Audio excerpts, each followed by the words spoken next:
Kama nilivyosema, kazi ya Mungu pia watu wanakutana na changamoto mbalimbali.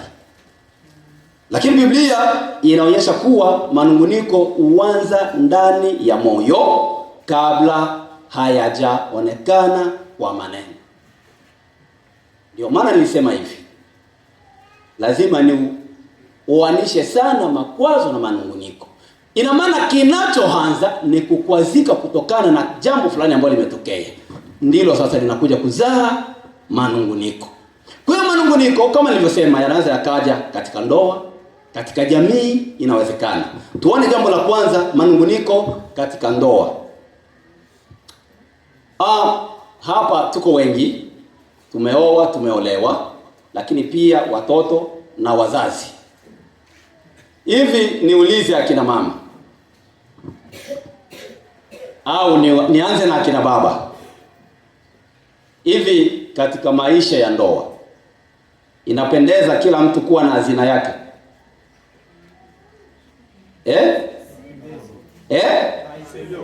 Haipendezi. Sasa hili linapotokea tunazaa nini? Tunazaa manunguniko. Lakini pia kuna watu wengine katika maisha ya ndoa, yuko rahisi kucheka na watu wengi kule, wanawake wengine au wanaume wengine kule nje, lakini atakavyofika hapa kwake muda wote amenuna. Tuko pamoja wapendwa? Kila muda kama ni watoto wanamuogopa mzazi. Kila muda mke anaogopa huyu ndugu nitaanzaje kuongea naye. Kila muda. Hivi unafikiri kwa hali hiyo mke wako au watoto wako wanawaza nini moyoni? Wapendwa?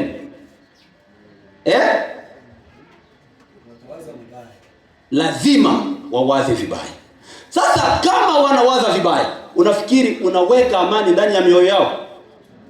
Unaweka furaha ndani ya mioyo yao? Hakuna. Kwa hiyo tunaweza tukaishi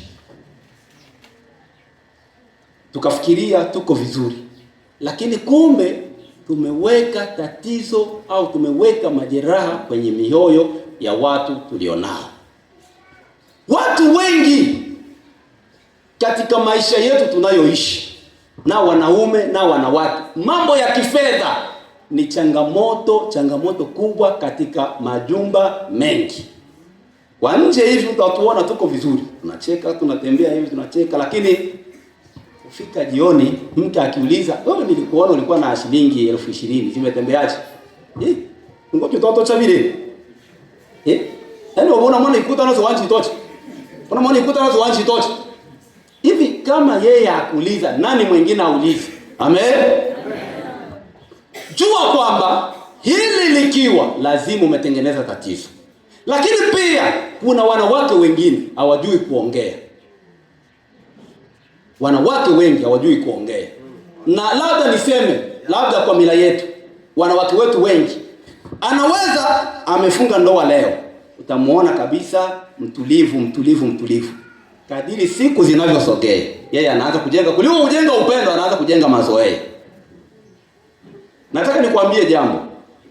Tatizo moja ya wanaume wengi au maumbile ya wanaume, unaweza ukamkwaza au unaweza ukamsababishia manunguniko asiseme, lakini utaona kwa tukio. Nanielewa wamama? Nanielewa wasichana? Asiseme kwa mdomo, lakini utaona kwa tukio. Na wengine anataka amjibu mwanaume maneno ambayo hayastahili kwenye mazingira yale amjibu. Jua utamjibu hapo, utamsababishia manunguniko, lakini hatasema, lakini kuna tukio atakalolifanya ambalo litakubeba wewe mpaka ujue kwamba inawezekana. Utaanza kufikiri inawezekana ni kile kitu, inawezekana ni kile.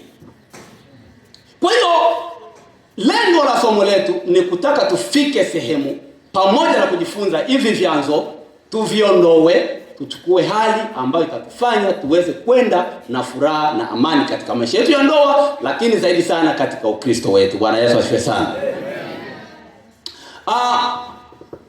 Jambo jingine nilisema kukosa mawasiliano mazuri, lakini pia kulinganisha ndoa yangu na ndoa ya fulani. Watu wengi na wanawake na wanaume, yeye ameoa mke wake, mpaka uende kumuoa ulimuona ni mzuri, si ndio maana yake? Ukishakosa kumtunza vizuri, wewe sasa unaanza kuangalia wale wa nje. Mpendwa, uweza kuangalia. Lakini pia viwango vya kiuchumi au viwango vya neema ya Mungu viko tofauti. Inawezekana yule alivyobarikiwa leo, wewe bado hujafikia. Hacha kujilinganisha na yule. Amen. Angalia wewe na wewe, omba Mungu, fanya kazi kwa mikono yako ili Mungu abariki kazi ya mikono yako. Hacha kulinganisha ndoa yako na ndoa ya mwingine, itakuletea shida. Kwa sababu mimi nataka niwaambie jambo moja. Kuna wakati nilikuwa na rafiki yangu mmoja, walikuwa wanaishi, mke anafikiri mume ampendi, mume anafikiri mke amtii. Tuko pamoja? Wanaishi hivyo kwa kosa kadogo tu, unaona huyu anasirika, huyu anaenda hivi, ikawa hivyo. Lakini sasa siku moja mke wangu akaniambia, wewe angalia kwanza ile nyumba ya rafiki yako, kuna tatizo. Ni nini? Akanieleza. Mimi nishukuru Mungu. Mimi nilivyoumbwa, tatizo la mwenzangu ikiwa ni kutafuta suluhisho ambayo inaomba nikeshe, niko radhi kukesha. Bwana Yesu atusaidie sana. Nilijaribu kuchukua muda, nikamwambia mke wangu kama naenda kuonana na wale jamaa. Nikamuita mume kwanza kipekee.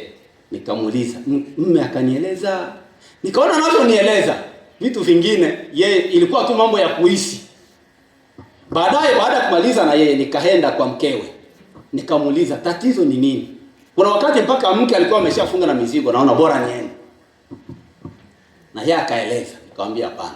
Kitu ambacho nimegundua kwa ninyi wote wawili, mnafika sehemu mna muda mchache sana wa kuongea kwa pamoja. Bwana Yesu atusaidie sana. Na ni kweli. Mpaka baada ya kuongea nao wote wawili wakakiri. Kulikuwa kunafika sehemu, mama yuko hapa samani msiwashote vidole, wanaweza wakaamka asubuhi, mke akachukua maji, kama hakwenda kazini, mke atachukua maji, anampa maji ya kunawa usoni, ananawa. Kama ni pesa ya kwenda kuemea, atachukua pesa anampa. Mke atashinda hapo na kiti, mume anashinda hapa na kiti kuanza saa 3 mpaka itafika saa 9. Huyo asemi na huyu, huyo asemi na huyo. Bwana Yesu akusaidie sana. Lakini si kwamba wamechukiana, lakini kila mtu ameshajijengea tu, mume wangu anipendi, mke wangu anitii. Unafikiri kama huyu mwanamke yuko kwenye mazingira haya, ana amani ya moyo? Hivi huyu mwanaume na yeye alikuwa na furaha ya moyoni? Hakuna. Lakini nilishukuru Mungu, baada ya kuongea nao nikawaonyesha umuhimu wa kuishi maisha ya ndoa, furaha ya ndoa. Walifika sehemu wakawa ushuhuda mzuri. Bwana Yesu asifiwe sana. Nikagundua tatizo tu ilikuwa kwamba walikuwa hawakuwa na mafundisho ya kutosha kuhusu mambo ya ndoa. Lakini jambo jingine, watu wengi wanashindwa kuthamini shughuli au huduma za mwenzi wake. Watu wengi wanashindwa kuthamini huduma ya mwenzi wake kwake. Ina maana katika maisha, mtoto ana jukumu kwa mzazi, mzazi ana jukumu kwa mtoto, mme ana jukumu kwa mke, mke ana jukumu kwa mme. Sasa wakati mwenzako anafanya majukumu yake, ukikosa kuyathamini, jua tayari umetengeneza tatizo. Tuko pamoja? Kwa sababu kama uthamini, ina maana huna muda wa kushukuru. Ndio maana lugha zingine zinasema kwamba utaona Mme wako mpaka akuoe na mpaka ufike huo umri ulionao, inawezekana ameshakununulia nguo nyingi. Lakini ukiletewa nguo kama kaka yako ndo amekumbuka, ngoja nimnunulie dada yangu nguo. Hiyo nguo sasa itapita thamani ya hizi nguo 50 ambazo mme wako amekununulia. Unafikiri akielewa hilo jambo mme wako itamjengea nini akilini?